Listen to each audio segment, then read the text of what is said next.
বাংলার মান্যগণ্য ব্যক্তি প্রতিদিন টেলিভিশনে আসেন, বাংলা বাঙালির জন্য কথা বলেন। এই সমস্ত অধ্যাপক শিক্ষকরা এই মুহূর্তে রয়েছেন, চিকিৎসকেরা রয়েছেন অবসরপ্রাপ্ত বিচারপতিও। আমি প্রথমেই শুভ্রকমলবাবু আপনার কাছে আসতে চাই।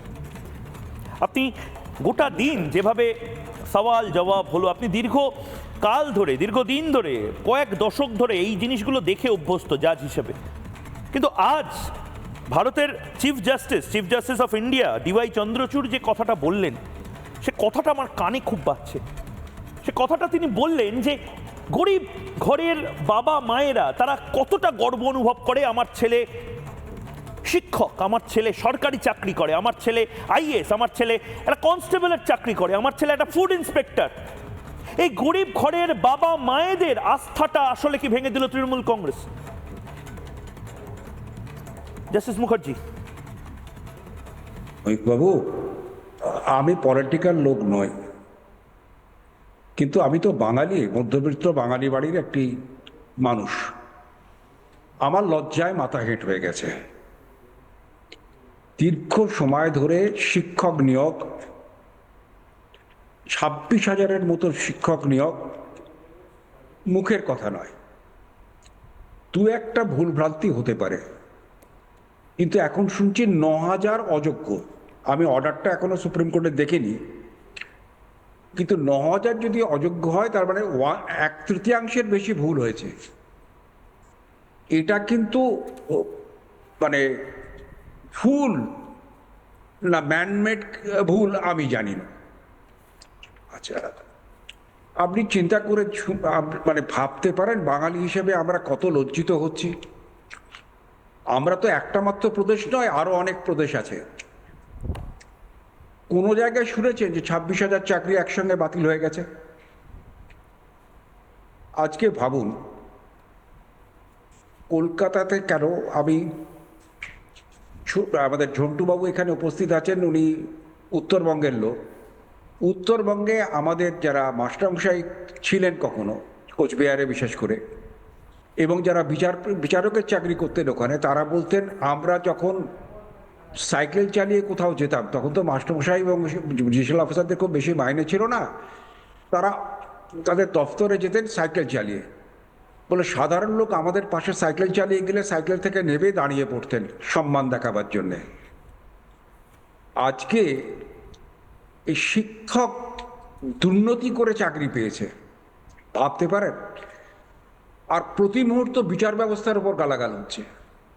আরে ভাই, আপনি যদি দুর্নীতি না করতেন বিচার ব্যবস্থার কোনো রকম মাথা গলাবার কোনো সুযোগই থাকতো না। একটা সমাজকে নষ্ট করবার জন্যে খুব বেশি কিছু দরকার হয় না, বুনিয়াদী শিক্ষাটা নষ্ট করে দেওয়াই যথেষ্ট।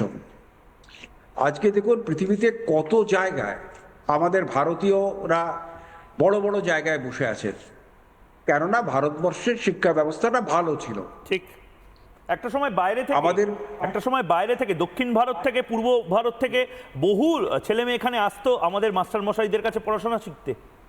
সেই বাংলায় দুর্ভাগ্যজনক, ভারতবর্ষের প্রথম ইউনিভার্সিটি কলকাতায়, ভারতবর্ষের প্রথম মেডিকেল কলেজ কলকাতায়।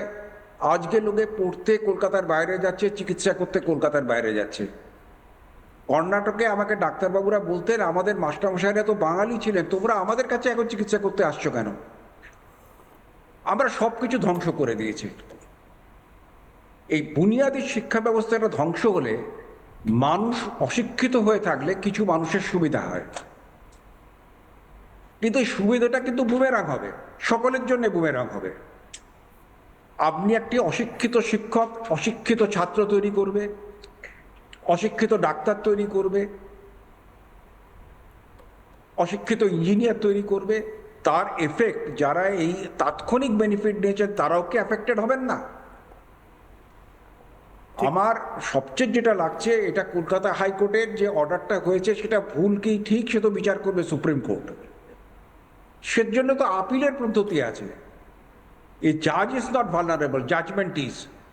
যেভাবে আদালতকে আক্রমণ করা হচ্ছে, আমি অবাক। রায়টা ভুল হতে পারে, কেউ ইনফলেবল নয়। সুপ্রিম কোর্টে তুমি আপিল করেছো, স্পেশালি ফাইল করেছো, সুপ্রিম কোর্ট যা ভালো মনে করবেন। সিবিআই এনকোয়ারিটাকে স্টে দিয়েছিলেন। আমার ব্যক্তিগত ধারণা কোনো এনকোয়ারি স্টে দেওয়াটা বাঞ্ছনীয় নয়, কারণ এনকোয়ারিটা দেরি হওয়া মানেই এভিডেন্স চলে যাওয়া। এখন এবার সিবিআই এনকোয়ারি কিভাবে করবেন, কতটা করবেন, সেটা তো সিবিআই এর ব্যাপার, আমরা কেউ বলতে পারি না। আমরা বলতে পারি না কাউকে গ্রেপ্তার করা হবে কি হবে না, সেটা যিনি ইনভেস্টিগেটিং অফিসার তিনি ডিসাইড করবেন। কিন্তু এনকোয়ারিটা আমি এখনো পুরো অর্ডারটা দেখতে পারিনি ভাই, কিন্তু আমি যা আপনাদের কাছে বা টিভি আর হোয়াটসঅ্যাপে যা দেখলাম তাতে মনে হচ্ছে বোধহয় এনকোয়ারিটা স্টে হয়নি। ঠিক একদমই তাই, একদমই এবার তাই। ওরা এবার ওরা এনকোয়ারিটা করবেন, একদমই- আলটিমেটলি চার্জশিট দেবেন অথবা ফাইনাল রিপোর্ট ফাইল করে টার্মিনেশন করবেন, সেটা ওদের ব্যাপার। না জাস্টিস মুখার্জি, আজকে আমি আবারও বলছি, আজকে সারা দিন ধরে আমরা কোর্টে যা হয়েছে তার ধারাভাষ্য, তার প্রতিটা মুহূর্তের আপডেট সব দেখিয়েছি, কিন্তু এরপরেও মানে কেউ জিতবে কেউ হারবে, সিপিএম হয়তো হারবে, তৃণমূল হয়তো জিতবে, বিজেপি হয়তো বলবে দেখো আমরাই সমস্ত কিছু করেছি, তৃণমূল হয়তো বলবে না না তোমরা তো নৈতিক জয় পাওনি, আমরা নৈতিক জয় পেয়েছি। কিন্তু তারপরেও জাস্টিস মুখার্জি, আমি কেন এই কথাটা বলছি, আমি আপনারা প্রত্যেকে শিক্ষক, প্রত্যেকে একটা মানে আমার একটা বলার মতন ভাষা নেই, আমি সবার নামও করতে পারছি না।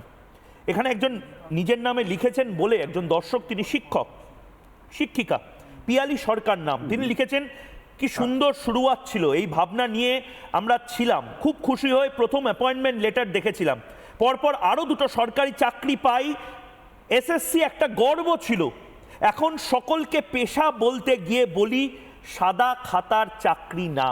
এটা একজন শিক্ষক দর্শক এই মুহূর্তে রয়েছেন, সে দেখছেন। মানে জাস্টিস মুখার্জি, আপনাকে আমি ছাড়ার আগে শেষ আপনার থেকে জানতে চাইবো, মানে এখন এমন একটা জায়গা চলে এসেছে যেখানে শিক্ষক বললে একটা সময় যে রেসপেক্টটা আসতো, অধ্যাপক বললে যে রেসপেক্ট আসতো, রেশনে ফুড ইন্সপেক্টর বা অন্য কোনো পোস্টে কাজ করতে বলে রেসপেক্ট আসতো, এখন তো মানুষ বলছে আচ্ছা তুমি আবার ওই তৃণমূল কংগ্রেসের ওই প্যানেলের মধ্যে নেই তো, আচ্ছা তুমি আবার ওই ঘুষ দিয়ে চাকরি পাওনি তো। মানে কোথায় নামিয়ে নিয়ে ফেলেছি আমরা নিজেদেরকে। ময়ূক বাবু, আমি তো আপনাকে বললাম, আপনি ঝন্টুর কাছে জিজ্ঞেস করুন যে যখন স্থানীয় মানুষ হেঁটে যেতেন, তখন রিক্সা বা সাইকেল করে যেতেন, তখন কোনো শিক্ষককে দেখলে তারা সাইকেল থেকে নেমে পড়তেন সম্মান দেখাবার জন্যে। এখন দেখাবেন না টিটকিরি করবেন? তবে আমার যেটা ভয়ঙ্কর কষ্ট হচ্ছে, আমার ভুল হয়েছে স্বীকার করে সেটাকে কি করে মেরামত করা যায় তার চেষ্টা না করেই ভুলটাকে ঠিক করবার জন্য আপনার চেষ্টা আমি মাথায় ঢুকছে না। স্বীকার করুন সব ভুল হয়ে গেছে, আমরা নতুন করে করব, এবং নতুন করে একটা ভালো প্রতিষ্ঠানকে দিয়ে যদি পরীক্ষাটা করানো হয়, কেউ কোনো আঙুল তুলতে পারবে না। কিন্তু জাস্টিস মুখার্জি, আপনি যাওয়ার আগে আমার একটা প্রশ্ন আপনাকে, ধরে নিন হাইপোথেটিক্যালি কালকেই বাংলায় বিজেপির শাসন শুরু হলো, ধরে নিন কালকেই বিজেপির একজন মুখ্যমন্ত্রী শিক্ষামন্ত্রী নিজের চেয়ারে বসলেন, আমরা বাঙালিরা যেভাবে পিছিয়ে পড়ছি, আমাদের বাংলার যে শিক্ষা ভেঙে পড়ছে, স্বাস্থ্য ভেঙে পড়ছে, আমাদের বাংলার যে মেরুদণ্ডটা ভেঙে পড়ছে, এবং সন্দেহের বাতাবরণ, আমরা ডাক্তারবাবু এখানে বসে রয়েছেন, পেশেন্ট এবং ডাক্তারের মধ্যে যে সন্দেহের বাতাবরণ এসছে তা নিয়ে আমরা ঝাঁপিয়ে পড়ে এটা বন্ধ করার জন্য আজও লড়ে যাচ্ছি। শিক্ষক এবং ছাত্রের মধ্যে যে সন্দেহের বাতাবরণ, মানে বিশ্বাস করবেন না, আমি বলতে চাইনি কিন্তু আজ আমি টেলিভিশনে বলছি, হয়তো সেই দাদাও দেখছেন আমাকে, একজন শিক্ষক সে ঝরঝর করে কেঁদে আমাকে বলেছে, ময়ূকদা তুমি জানো এখন ছাত্রছাত্রীদেরকে বকা দিতে আমার ভয় লাগে, তারা বকা দিলে ইচ্ছা করে সবাই মিলে চিৎকার করে বলে ওঠে, স্যার আপনি আবার টাকা দিয়ে পাশ করেননি তো, স্যার আপনি টাকা দিয়ে আবার এই চাকরিটা করছেন না তো। রাগে রিরি করে, কিছু বলার উপায় নেই, স্টাফ রুমে গিয়ে বসে থাকে টিচাররা। এরকম পরিস্থিতি যদি আসে আমাদের বাংলায়, এর থেকে দুর্ভাগ্যজনক পরিস্থিতি কিছু হতে পারে না স্যার। শুনুন, রাজনীতি থাকবে এবং কোনো রাজনৈতিক দলই তো শাসন ব্যবস্থা চালাবে, সেটা যেই চালান, কিন্তু প্রশ্ন হচ্ছে দল নির্ভর রাজনীতি সর্বক্ষেত্রে হলে হবে না। ভুল হয়েছে স্বীকার করুন, অন্যায় হয়েছে স্বীকার করুন, করে নতুন করে অ্যাপয়েন্টমেন্টের ব্যবস্থা করুন, সেটা স্বচ্ছভাবে করুন, তাহলেই তো ফুরিয়ে যায়। ফলে জুডিশিয়ারিকে আক্রমণ করা বা অন্য কাউকে আক্রমণ করে তো লাভ নেই, দোষটা তো আমার শাসন ব্যবস্থা আমার। শুনুন, মমতা আমার সহপাঠী ছিল ইউনিভার্সিটিতে, ফলে আমার খারাপ লাগে 11 সালে যখন উনি এলেন, তখন তো সবাই মিলে, 16 সালে যখন উনি এলেন সবাই মিলে তখন কত আশা করেছিল বলুন তো। একটা সাধারণ মধ্যবিত্ত বাড়ির মেয়ে এসছেন, কষ্ট করে গ্রাসরুট থেকে উঠেছেন, তার কাছে মানুষের কত আশা ছিল বলুন তো, তিনি করলেনটা কি? মানে 1/3 বেশি অ্যাপয়েন্টমেন্ট জাল নিজেরাই স্বীকার করছেন। এই অ্যাপয়েন্টমেন্টের কোনো মূল্য থাকে না। ঠিক। এখন হাইকোর্টকে দোষ দিয়ে কি হবে? আমি থুঁচিয়ে ঘা করব, এখন সেটা বেড়ে গেলে এখন তার দোষ অন্য লোকের হবে, এটা হয় নাকি? ঠিক, অনেক আর ধন্যবাদ। কত খরচা হচ্ছে বলুন তো সুপ্রিম কোর্টে গিয়ে অনেক খরচা বিপুল করছেন, এই খরচা, টাকাগুলো বিপুল তো- খরচা। এই খরচাটা না করে যদি এখানে নতুন করে পরীক্ষার ব্যবস্থা করতেন তাহলে ভালো হতো। আর যদি ওএমআর সিট থাকে এবং যোগ্য অযোগ্য বাছাই করার সুযোগ থাকে, সেটা হাইকোর্টে দেখালেন না কেন? ঠিক।